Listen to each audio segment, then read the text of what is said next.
താരസംഘടനയായ അമ്മ ഭരണസമിതിയിലേക്കുള്ള തിരഞ്ഞെടുപ്പിൽ ഇതുവരെ 6 നാമനിർദ്ദേശ പത്രികകളാണ് സമർപ്പിക്കപ്പെട്ടത്. നടൻ രവീന്ദ്രൻ അടക്കമുള്ള 6 പേരാണ് പത്രിക നൽകിയത്. ഇടവേള ബാബു അടക്കമുള്ളവർ മത്സര രംഗത്തെത്തുന്നതിനെ ചെറുക്കാൻ ഒരു വിഭാഗത്തിന്റെ ശ്രമവും തുടങ്ങിയിട്ടുണ്ട്. സഹിൻ ആന്റണി ചേരുന്ന വിവരങ്ങളുമായിട്ട്. സഹിനെ, good morning. Good morning Sethu. Good morning. അപ്പൊ ഇങ്ങനെയൊക്കെയാണ് കാര്യങ്ങളെങ്കിൽ അമ്മയിലെ തിരഞ്ഞെടുപ്പ് അതൊരു മഹാസംഭവമായി തീരുമല്ലോ. തീർച്ചയായിട്ടും സേതു. വലിയ തർക്കങ്ങളിലേക്കും വലിയ പാരവയ്പ്പിലേക്കൊക്കെ കാര്യങ്ങൾ പോകുന്നു എന്നുള്ളതാണ് മനസ്സിലാകുന്നത്. നിലവിൽ 6 പേർ മത്സരരംഗത്തേക്ക് എത്തിക്കഴിഞ്ഞിരിക്കുന്നു.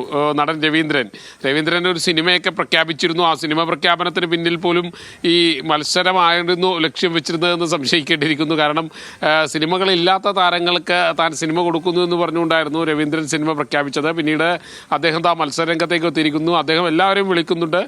തൻ്റെ ചിത്രത്തിൽ അവരെല്ലാം ഉണ്ട്, തന്നെ സപ്പോർട്ട് ചെയ്യണം എന്ന് പറഞ്ഞുകൊണ്ടാണ് രവീന്ദ്രൻ രംഗത്തെത്തിയിരിക്കുന്നത്. കുക്കു പരമേശ്വരൻ അടക്കമുള്ള ആളുകൾ രവീന്ദ്രനോടൊപ്പം ഉണ്ട്. ഇനി ശ്വേതാ മേനോനും ബൈജു സന്തോഷും അടക്കമുള്ള ആളുകൾ ഈ വരുന്ന ദിവസങ്ങളിൽ തന്നെ നാമനിർദ്ദേശ പത്രിക നൽകുമെന്ന് മനസ്സിലാക്കാൻ കഴിയുന്നു. അതോടൊപ്പം തന്നെ അനൂപ് ചന്ദ്രൻ 6 നോമിനേഷൻ ഫോമുകളാണ് വാങ്ങിയിരിക്കുന്നത്. സാധാരണ ഒരാൾക്ക് 3 ഫോമുകൾ ലഭിക്കുമ്പോൾ നടൻ അനൂപ് ചന്ദ്രൻ 6 വാങ്ങിയിരിക്കുന്നത്. ഒരുപക്ഷെ അദ്ദേഹത്തിനൊപ്പം മറ്റാരെങ്കിലും ഉണ്ടാകാം, അല്ലെങ്കിൽ അദ്ദേഹം തന്നെ ഈ 6 സ്ഥാനങ്ങളിലേക്ക് മത്സരിക്കാനായിരിക്കും തീരുമാനിച്ചിരിക്കുന്നത്. കൂടാതെ മറ്റൊന്നറിയാൻ കഴിയുന്നത് നടൻ ഇടവേള ബാബു ജനറൽ സെക്രട്ടറിയോ പ്രസിഡന്റ് സ്ഥാനത്തേക്കോ സ്വതന്ത്രനായി അല്ലെങ്കിൽ ഒറ്റയാൾ പോരാളിയായി മത്സരിക്കാനുള്ളൊരു നീക്കം ഉണ്ടായിരുന്നു. പക്ഷേ അതിനെ ചെറുക്കാൻ ഒരു വിഭാഗം രംഗത്ത് വന്നിരിക്കുകയാണ്. നടൻ ഇടവേള ബാബുവിനെതിരെ കേസുകളൊക്കെ ചൂണ്ടിക്കാട്ടിക്കൊണ്ടാണ് ഈ സംഘം രംഗത്ത് വന്നിരിക്കുന്നത്. സ്ത്രീകളുടെ ആരോപണത്തിൽ കേസുകളുള്ള ആളുകൾ മത്സരിക്കരുത്, അല്ലെങ്കിൽ അവരെ മത്സരിപ്പിക്കരുത് എന്നുള്ളൊരു പ്രചരണം വ്യാപകമായി തന്നെ അഴിച്ചുവിടുന്നുണ്ട്.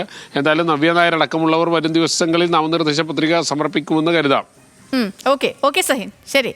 അപ്പോൾ പരസ്പരം പോരിലേക്കും കാര്യങ്ങളൊക്കെ നടക്കുന്നുണ്ട് താരസംഘടനയായ അമ്മ ഭരണസമിതിയിലേക്കുള്ള തിരഞ്ഞെടുപ്പ്. സഹിനാണ് വിവരങ്ങൾ നൽകിയത്.